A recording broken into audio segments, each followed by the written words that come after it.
الحمدللہ رب العالمین والصلاة والسلام علی سید المرسلین اما بعد فاعوذ باللہ من الشیطان الرجیم بسم اللہ الرحمن الرحیم الصلاة والسلام علیک یا رسول اللہ وعلی آلک واصحابک یا حبیب اللہ الصلاة والسلام علیک یا نبی اللہ وعلی آلک واصحابک یا نور اللہ۔ میٹھے میٹھے اسلامی بھائیوں اور مدنی چینل کے ناظرین، سلسلہ ہے ایک قصہ ہے قرآن سے۔ قرآن ہے میرا رہنما، قرآن شفا ہے، نور ہے قرآن، جلا دل کی میرا قرآن، رضا رب کی میرا قرآن، قرآن قرآن۔ آج کس قصے کو سننا ہے؟ سبحان اللہ، آج ایک ایسی ہستی کے بارے میں سننا ہے جن کے بہت سارے کمالات، جی ہاں، انہوں نے بہت ساری چیزوں کو ایجاد کیا، اور وہ چیزیں ایسی ہیں جو آج بھی ہم استعمال کرتے ہیں۔ قلم سے سب سے پہلے لکھنے والے، کپڑوں کے سینے کی ابتدا کرنے والے، سب سے پہلے سلے ہوئے لباس کو پہننے والے، علوم جو نجوم ہیں اس پر نظر سب سے پہلے فرمانے والے، اور بھی بہت ساری چیزیں کس ہستی نے ایجاد کی ہیں، آج ان کی بات سننی ہے اور قرآن پاک سے سننی ہے۔ ہمارے سلسلے میں شامل ہو جائیے۔ آج اس ہستی کے بارے میں سننا ہے جس نے دنیا میں بہت ساری چیزیں ایجاد کی۔ بدقسمتی سے ہم سب کو یا ہمارے بچوں کو بہت ساری ایسی ایجادات کے بارے میں تو پتہ ہیں جو غیر مسلموں نے کی۔ بلب کس نے ایجاد کیا، جہاز کس نے بنایا، ٹرین کس نے بنائی، ٹائر کس نے بنایا، لیکن کیا آپ کو معلوم ہے کہ سب سے پہلے قلم کس نے ایجاد کیا؟ قلم سے لکھنا کس نے شروع کیا؟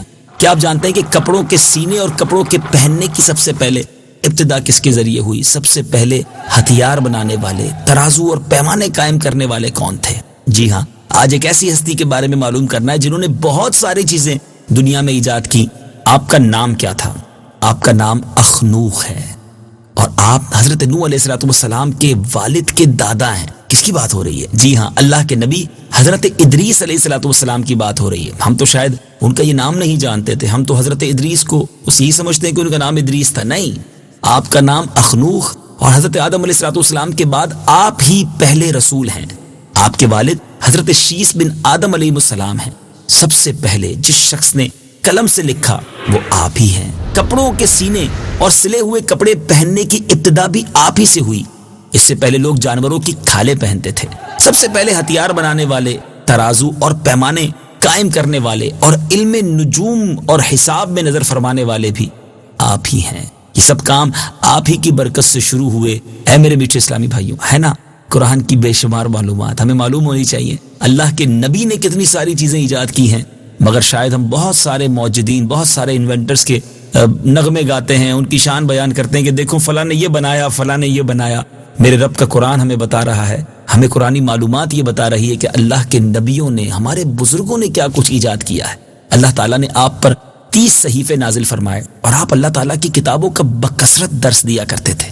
درس کنٹینیو دینے کی وجہ سے، بہت زیادہ درس دینے کی وجہ سے آپ کا لقب ادریس ہو گیا، اور آپ کا یہ لقب اس قدر مشہور ہو گیا کہ بہت سے لوگوں کو آپ کا اصلی نام ہی معلوم نہیں ہے۔ قرآن مجید میں بھی آپ کا نام ادریس ہی ذکر کیا گیا ہے۔ آپ کو اللہ تبارک و تعالیٰ نے آسمانوں پر اٹھا لیا ہے، اور بخاری اور مسلم کی حدیث میں بڑا شاندار آپ کا واقعہ موجود ہے کہ نبی پاک علیہ السلام نے شب معراج حضرت ادریس علیہ السلام کو چوتھے آسمان پر دیکھا۔ حضرت کعب الاحبار رضی اللہ تعالیٰ عنہ سے مروی ہے کہ حضرت ادریس علیہ السلام نے ملک الموت سے فرمایا کہ موت کا میں مزہ چکھنا چاہتا ہوں، کیسا ہوتا ہے، تم میری روح قبض کر کے دکھاؤ۔ ملک الموت نے اس حکم کی تعمیل کی اور روح قبض کر کے آپ کی طرف لوٹا دی، اور آپ زندہ ہو گئے۔ پھر آپ نے فرمایا کہ اب مجھے جہنم دکھاؤ تاکہ خوف الہی زیادہ ہو۔ چنانچہ یہ بھی کیا گیا کہ جہنم کو دیکھ کر آپ نے داروغہ جہنم سے فرمایا کہ دروازہ کھولو، میں دروازے سے گزرنا چاہتا ہوں۔ چنانچہ ایسا ہی کیا گیا، اور آپ اس پر سے گزرے۔ پھر آپ نے ملک الموت سے فرمایا مجھے جنت دکھاؤ، اور آپ کو جنت میں لے گئے۔ آپ دروازوں کو کھلوا کر جنت میں داخل ہو گئے۔ تھوڑی دیر انتظار کے بعد ملک الموت نے کہا کہ اب آپ اپنے مقام پر تشریف لے چلیے۔ تو آپ نے فرمایا کہ اب میں یہاں سے کہیں نہیں جاؤں گا، کیونکہ اللہ تبارک و تعالیٰ نے ارشاد فرمایا کل نفس ذائقۃ الموت، موت کا مزہ تو میں چکھ چکا ہوں، ہر ذی روح نے موت کا مزہ چکھنا ہے، وہ تو میں نے چکھ لیا۔ اور اللہ تعالیٰ نے یہ بھی فرمایا وَإِن مِّنكُمْ إِلَّا وَارِدُوهَا، کہ ہر شخص کو جہنم پر گزرنا ہے، تو میں گزر چکا، اور اب میں جنت میں پہنچ گیا ہوں۔ اور جنت میں پہنچنے والوں کے لیے خداوند قدوس نے یہ فرمایا ہے کہ وَمَا هُم مِّنْهَا بِمُخْرَجِينَ، کہ جنت میں داخل ہونے والے جنت سے نہیں نکالے جائیں گے، اب مجھے جنت سے چلنے کو کیوں کہتے ہو؟ اللہ تبارک و تعالیٰ نے حضرت ملک الموت کو وحی بھیجی کہ ادریس علیہ السلام نے جو کچھ کیا میرے اذن یعنی میری اجازت سے کیا، اور وہ میرے ہی اذن سے جنت میں داخل ہوئے ہیں، لہٰذا تم انہیں چھوڑ دو، وہ جنت ہی میں رہیں گے۔ چنانچہ حضرت ادریس علیہ السلام آسمانوں کے اوپر جنت میں ہیں اور زندہ ہیں۔ ویسے تو تمام انبیاء زندہ ہیں، مگر آپ کی حیات طیبہ، ظاہری حیات طیبہ کے ساتھ آپ موجود ہیں۔ حضرت ادریس علیہ السلام کے آسمانوں پر اٹھائے جانے اور ان کو ملنے والی نعمتوں کا مختصر اور اجمالی تذکرہ قرآن مجید کی سورہ مریم میں موجود ہے۔ آئیے قرآن پاک کی ان مبارک آیتوں کی تلاوت سنیے اور اپنے دلوں کو فیضان قرآن سے منور کیجیے۔ واذكر في الكتاب إدريس إنه كان صديقا نبيا۔ ترجمہ، اور کتاب میں ادریس کو یاد کرو، بے شک وہ بہت ہی سچا نبی تھا۔ ورفعناه مكانا عليا۔ ترجمہ، اور ہم نے اسے ایک بلند مقام پر اٹھا لیا۔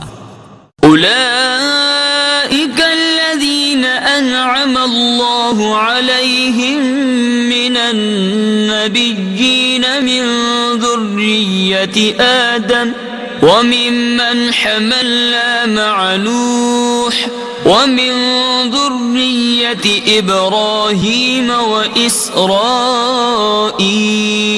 وممن هدينا واجتبينا إذا تتلى عليهم آيات الرحمن خروا سجدا وبكيا۔ ترجمہ، یہ وہ انبیاء ہیں جن پر اللہ نے احسان کیا، جو آدم کی اولاد میں سے ہیں اور ان لوگوں میں سے ہیں جنہیں ہم نے نوح کے ساتھ سوار کیا تھا، اور ابراہیم اور یعقوب کی اولاد میں سے ہیں اور ان لوگوں میں سے ہیں جنہیں ہم نے ہدایت دی اور چن لیا۔ جب ان کے سامنے رحمان کی آیات کی تلاوت کی جاتی ہیں تو یہ سجدہ کرتے ہوئے اور روتے ہوئے گر پڑتے ہیں۔ سبحان اللہ، اسے سیکھنے کو کیا ملا؟